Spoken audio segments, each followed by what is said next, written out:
Hello everyone, in this video we'll be solving a dynamic balancing problem. The question is, I'll be narrating a rotating shaft is there which is 0.8 meter in total length between its bearings, which is carrying three unbalanced masses. Their angular positions as well as radial distances are also given. The entire system is balanced by two balancing masses. First balancing mass is coming in a plane between first mass and the bearing, and second balancing mass is coming in a plane between third mass and the other bearing, which is shown in figure. The radial distance of first and second balancing masses are given, and after solving this problem you have to calculate the mass of two balancing masses and the respective angular positions of these two balancing masses. Based on the details given, the shaft configuration is shown. Shaft is having 0.8 meter between its bearings, 3 unbalancing mass in plane A, m1 r1 theta 1, in plane B, m2 r2 theta 2, in plane C, m3 r3 theta 3, and next two balancing masses are added in planes BP1 and BP2, which are coming at a distance of 75 mm from both bearings. Here, for solving this dynamic balancing problem, you will be requiring a reference axis and reference plane. In this problem, reference axis is taken as the horizontal blue light line at all planes, and all the angular positions like theta 1, theta 2, theta 3 are measured with respect to this reference axis. Next, you will be requiring a reference plane. In static balancing, all mass are rotating in a single plane. But in the case of dynamic balancing, mass are rotating in different planes. So you'll be requiring one of the planes to be considered as reference plane. Here, one of the balancing plane BP1 will be selected as the reference plane, and all the distance from other planes to this reference plane will be measured. L1 is the distance from balancing plane or reference plane to A, L2 reference plane to B, L3 distance from reference plane to C, and finally the distance from reference plane to balancing plane 2 is named as LB2. All those distances are shown in this figure. Next, if the shaft is rotating at an angular velocity omega, this will be producing m1 r1 omega square force radially at the plane A, m2 r2 omega square in plane B, m3 r3 omega square in plane C, and this will also be creating the centrifugal forces at BP1 and BP2 for those two balancing masses. But since you are not knowing the values of centrifugal forces, you have to find after solving. So based on this data, you will be making a column first or a table first. The data to be entered in this table are given. In first column, you will be naming all the planes which you can read out, and the masses which are coming in each plane is given. First plane is taken as reference plane, and corresponding mass will be named as MB1, which is an unknown.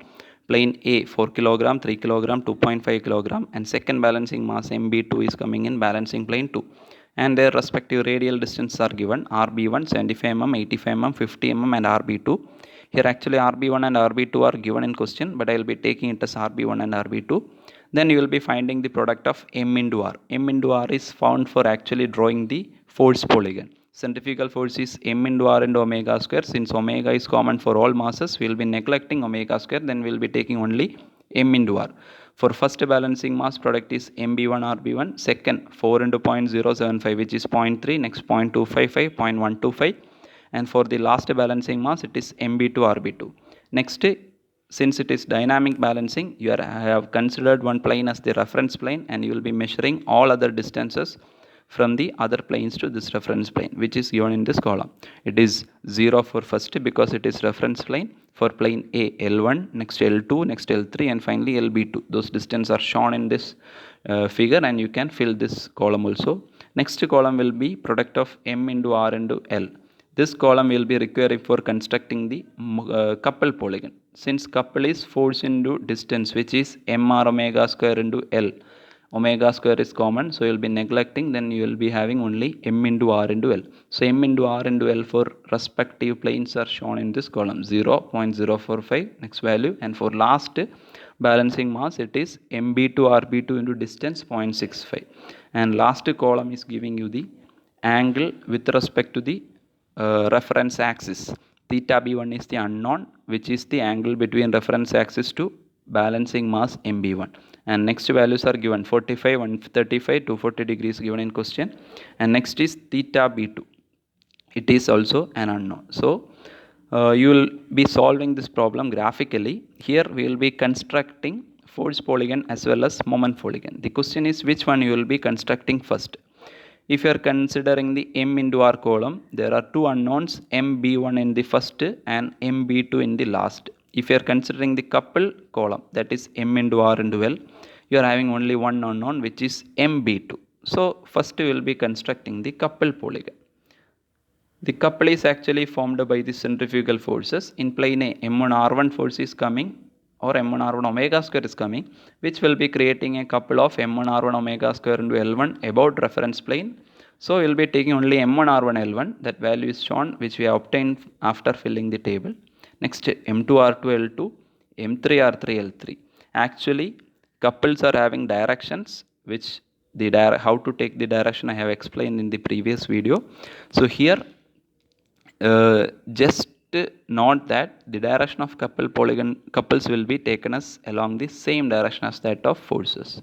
Radial force isn't coming in this direction, so the moment will also be coming in this direction. So next we will be constructing the couple polygon, for which you will be requiring a scale. I will be selecting a scale of 1 centimeter as 0.01.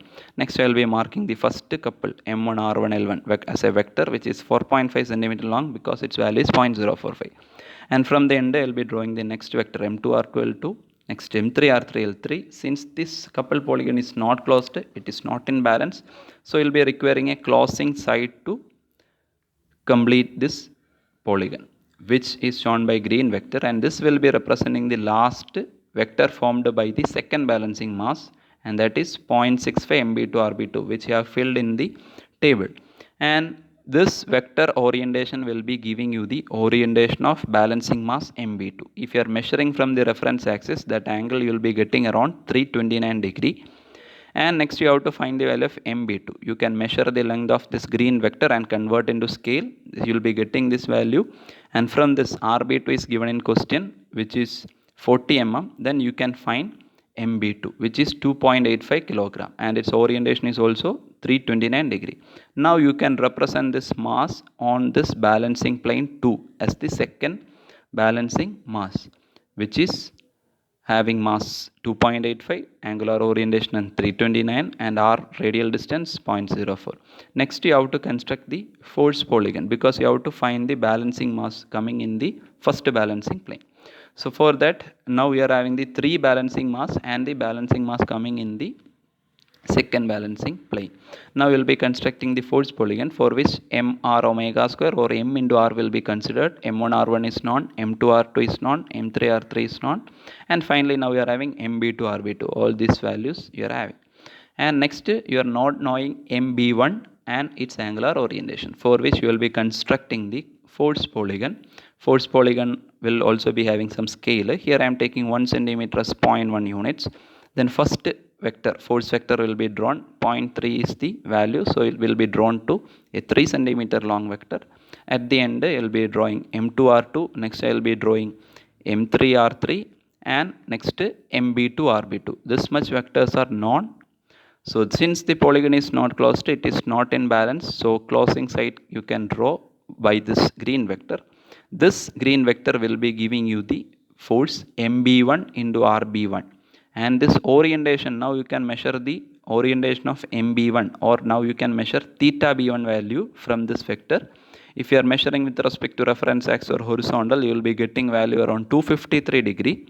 And now you have to find the value of first balancing mass, that is MB1, which you can measure the length of the green vector and you can convert into scale. The length of RB1 is given 75 mm, and from this you can find the first balancing mass, which is 3.13 degree, and its angular orientation is theta B1, 253 degree. Now the entire problem is solved.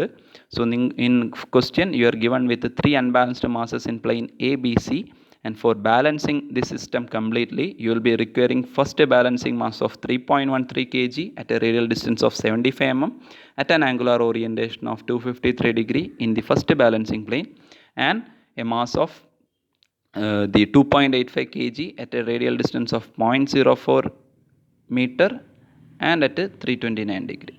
So this is the final answer. Thank you.